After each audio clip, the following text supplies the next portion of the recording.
जैन शिक्षक बंधूंनो, बघा आपल्याला टीईटी मध्ये विचारलेला हा एक प्रश्न आहे.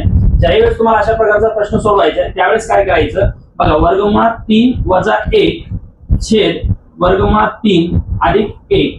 आता याला आपण काय करू, हा जो अंश आहे त्या अंशाने दोन्ही अंश आणि छेद यांना आपण गुणून घेऊ.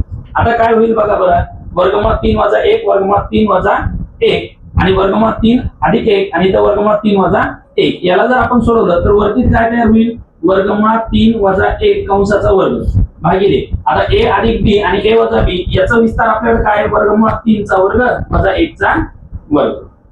याला आपण सॉल्व्ह करू. वर्गमुळात 3 वजा 1 कंसाचा वर्ग याला आपण a वजा b कंसाचा वर्ग या सूत्राने सोडू. आता याचा विस्तार काय असतो, a वर्ग वजा 2ab अधिक b चा वर्ग.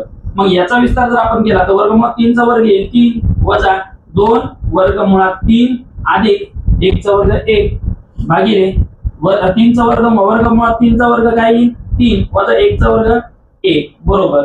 आता 3 आणि 1 4 वजा 2 वर्गमुळात 3 भागिले 3 वजा 1. आता बघा 3 वजा 1, आता 3 वजा 1 काय असणार आहे बघा, 3 वजा 1 झाला 2. मग याला आपण या दोघांमध्ये काय कॉमन निघेल 2 कंसात काय राहिलं 2 वजा 1 वर्गमुळात 3 छेद 2. हा 2 कटला, हा 2 कटला, राहिलं काय 2 वजा वर्गमुळात 2 वजा 1 वर्गमुळात 3. आता याची तुलना आपण याच्या सोबत करू.